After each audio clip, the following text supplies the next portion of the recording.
Alan, let's talk about M. Night Shyamalan's Trap. Ah, Tell us the story of Trap.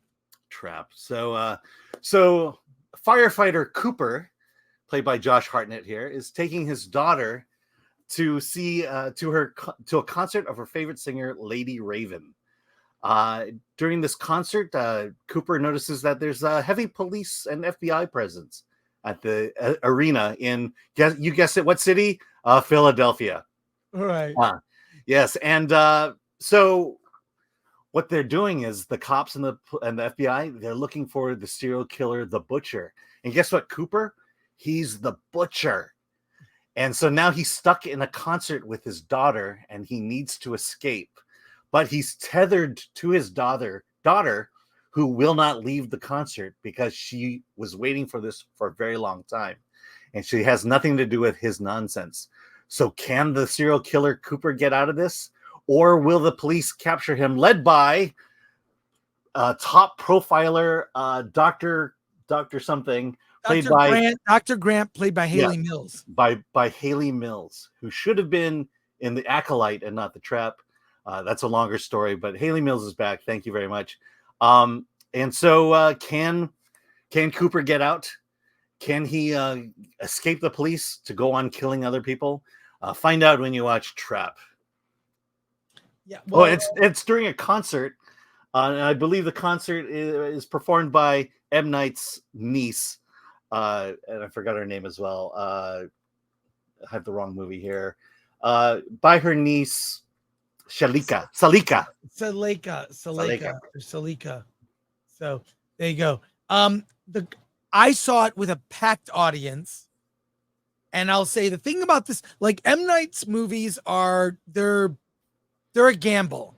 Mm-hmm. Some are like amazing, and some are just, Sixth Sense, that holds up. Sixth Sense holds up. Yeah. I did not like Glass. I thought Glass sort of did not really work for me. But I also like the film Old. That was one of his that I think kind of worked, but there's always a twist.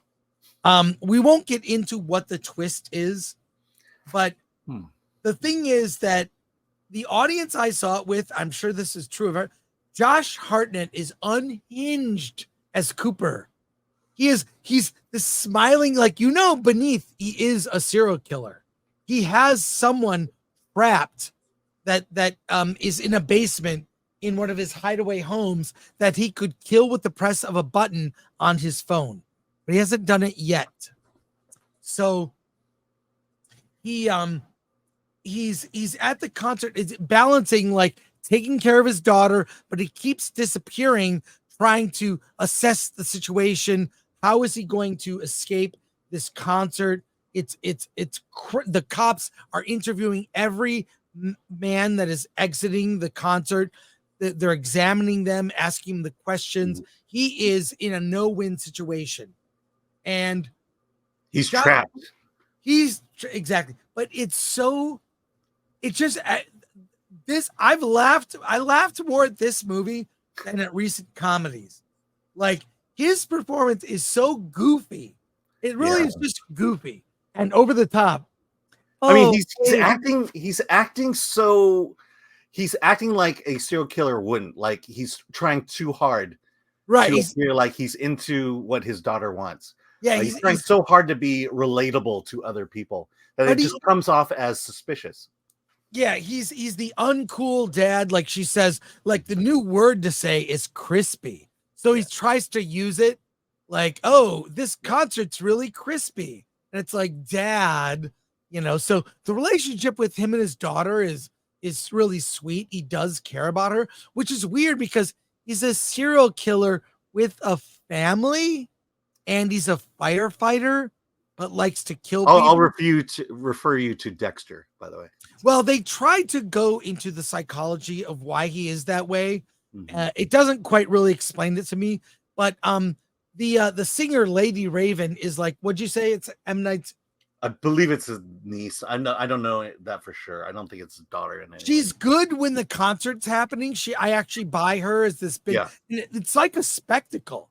I mean, they're in a giant 20,000 seat arena for about the first almost 2/3 of the film.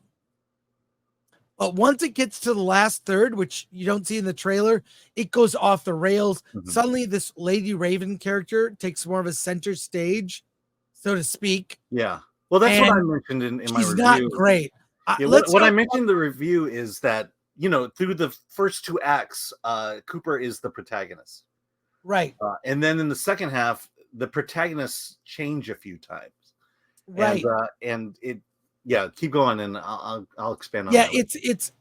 it's you're really with the film when you feel for his situation. And they do this really unsettling thing where Josh Hartnett looks right in the camera. He doesn't talk like he doesn't make the eye line to a person. Mhm. His eye line is to the audience. He's looking right at the audience. Yeah. And you got to give him credit. He's goofy and he went for it. So, I mean, there are we're not going to say what they are, but there are some dumb twists at the end. The movie at the end, the third act lost me. In Mhm. other films where I thought it was clever, like Old, if you've seen Old, Yeah. I quite like Old, and obviously Sixth Sense. But this year, the twists are eye rolling. Yeah. They're I mean, not great. I'll say this. I mentioned it a couple of weeks ago, but I saw the trailer for Trap, and I thought this movie looked really cool. I was excited to see this movie, and unlike you, I gave up after the first act. The first act was really good because it was what the trailer promised. It was the setup. How is loving father daughter doesn't know that he's a serial killer. How is he going to get out of this situation? And I kind of like that idea of you're looking at it from the villain's eyes here, where it really goes off the. And then you say twists. I'll say this because most people aren't going to see this after our review. I don't think there are any twists in it. It's a fairly straightforward cat and mouse movie. The difference with this cat and mouse movie is that when the cat and mouse antics occur, it's intercut with concert footage. Right. There's a lot of concert in this movie to the point of, again, I'm bored. I am now bored. And then, once you get into the third act, the protagonist of the movie changes. Doesn't change once, it changes twice. And I'll just say it at that from there. You follow other characters' journeys and you're sort of off Right. Cooper. But, Exactly. And look, this is not necessarily an M. Night movie. I think the idea behind it is an M. Night movie, but the execution, it's a cat and mouse movie. He's trying to escape, and you go from one scene to the next. You figure out, he assesses the situation. He finds clever ways to get out of potential trouble that he's about to face. That's what this movie is. And then you have the daughter. Just the fact that he's tethered to his daughter makes it that much more interesting because there's a dynamic there you haven't seen played. But it does fall into one major trope, and that's the trope of man bad, woman good. It's like, and there is girl bossing in this. It's very subtle girl bossing, but it happens. And then this use of social media to solve the crime has not been done well yet. It got really ridiculous. I gotta say though, it's believe it or not, it's based on a real life police operation from the 1980s. Mm-hmm. Oh yeah. So it is based loosely on something that actually happened. Yeah. Well, I mean, we had a story about Comic-Con and the trafficking sting operation done there.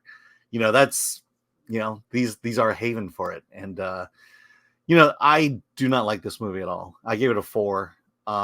It's just a standard cat and mouse that barely finds a unique in. But the final execution, especially when the fact that, again, there's girl bossing, it's not that women can't do this, but it's just like, it's just not written authentically enough to make it not feel cringeworthy.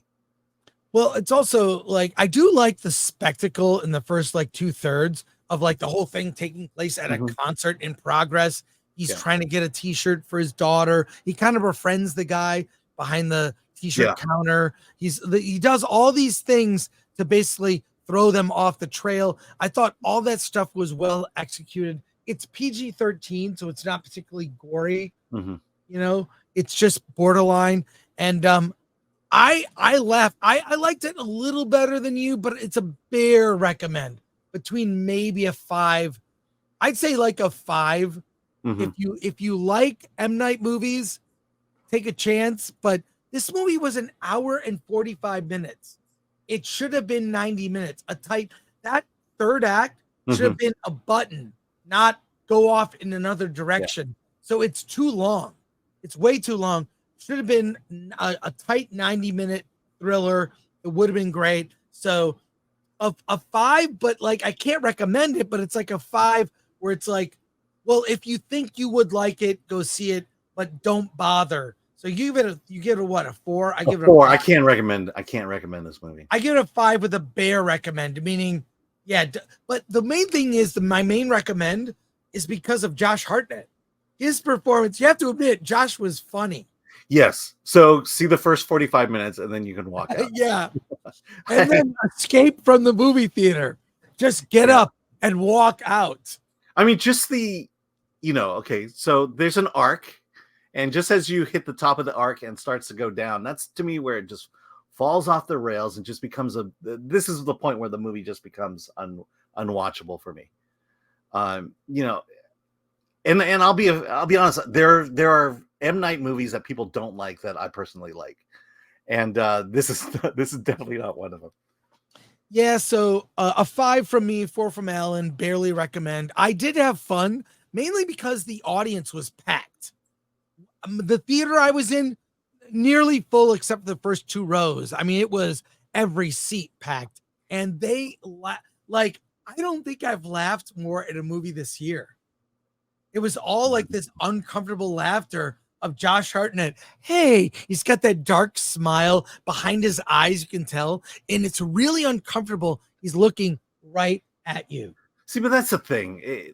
I was not laughing at all in this movie. And Josh, I just felt like he overplayed it to the point where it's like, how do you not know this is the serial killer? Yeah. The way he's acting. It's one of those, when you try too hard to be affable and likable, that's when you know there's something suspicious, and for people not to catch on to that. But again, and the other thing is the wasted opportunity was Haley Mills. She's the profiler. She's supposed to be the best profiler in the world. I wanted to learn a little bit more about her perspective in terms of how she's planning on capturing this guy. There's a moment where she goes into a bit of exposition, and it just felt like word salad. It's like she was just saying things for the sake of saying things. And you don't get a sense of what her tactic really is to capture this guy. All it is, hey, talk to every man in the building, seal off everything, and every man who comes through, we need to examine this person. That's basically the extent of her knowledge and wisdom that we get to see in this movie. And I wanted more. Okay, so very, very mixed to negative reviews from Alan and I, but you make the choice if you would enjoy Trap.